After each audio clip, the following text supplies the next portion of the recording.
आज का सवाल सीधा है, क्या आतंक के मददगार को आर्थिक बेल आउट देना आतंक को जिंदा रखने के बराबर है? पाकिस्तान एक ऐसा देश जो 23 बार आईएमएफ से कर्ज ले चुका है और आज भी आतंकवाद को परोक्ष सीधे तौर पे समर्थन देता है। अमेरिका जो एक ओर आतंक के खिलाफ वैश्विक युद्ध की बात करता है और दूसरी ओर आईएमएफ के जरिए पाकिस्तान को लगातार राहत दिलवाता है, और भारत जो बार बार यह कहता रहा है कि आतंक के मददगारों को संरक्षण नहीं दंड मिलना चाहिए, तो आज का दूसरा पहलू सवाल करता है उस वैश्विक व्यवस्था से जो अपने ही मूल्यों से समझौता कर रही है।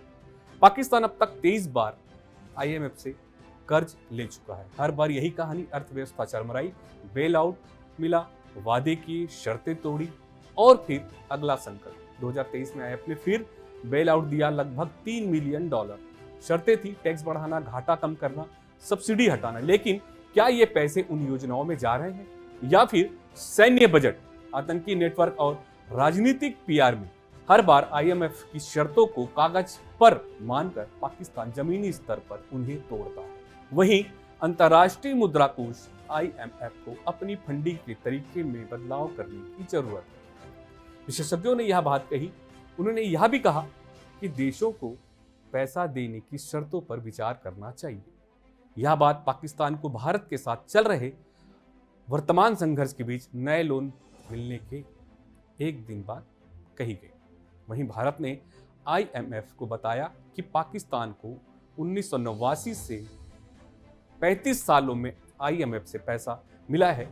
पिछले 5 सालों में इसे सहारा देने के लिए 4 आईएमएफ कार्यक्रम हुए। आईएमएफ की बोर्ड की बैठक शुक्रवार को वाशिंगटन डीसी में हुई।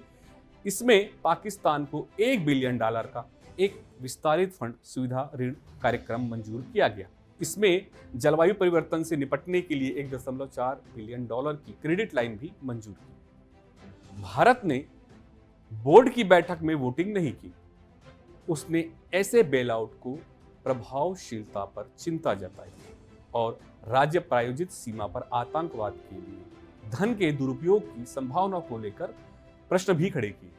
आईएमएफ में किसी प्रस्ताव के खिलाफ वोट करने का कोई नियम नहीं है।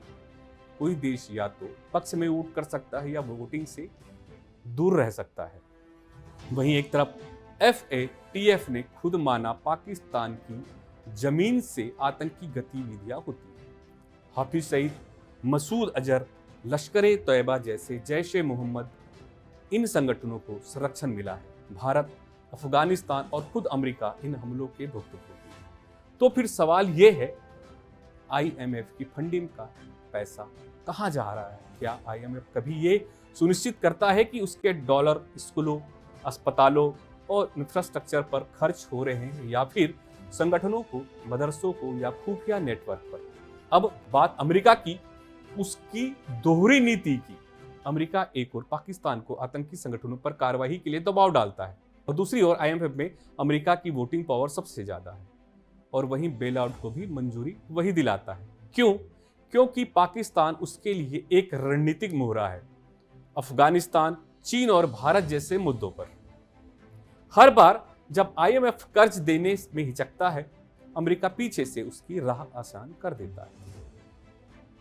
एक तरफ अमेरिका कहता है आतंक के खिलाफ जंग, दूसरी तरफ उसी अमेरिका की मदद से पाकिस्तान को अरबों डॉलर मिलते हैं जिनमें पारदर्शिता नहीं होती। क्या इसे भू राजनीतिक पाखंड नहीं कहा जाना चाहिए? भारत का रुख इस मुद्दे पर हमेशा साफ रहा है। आतंक के मददगारों को आर्थिक मदद देना वैश्विक सुरक्षा के खिलाफ है। भारत ने आईएमएफ और FATF दोनों से मांग की कि पाकिस्तान को तब तक राहत न दी जाए जब तक वो आतंकवाद को जड़ से खत्म करने के ठोस सबूत ना दे।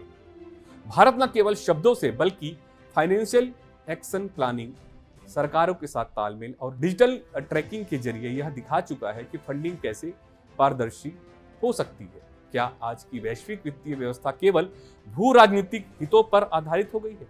आईएमएफ का पैसा, अमेरिका का दबाव, पाकिस्तान की चालबाजी और आतंकवाद का फलता फूलता ढांचा, अगर ये चक्र नहीं टूटा तो सिर्फ भारत ही नहीं, दुनिया के कई हिस्से असुरक्षित रहेंगे।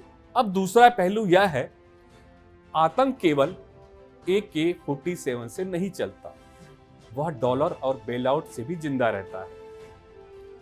आज जरूरत है वैश्विक ईमानदारी की। IMF को बेलआउट से पहले जवाबदेही तय करनी होगी।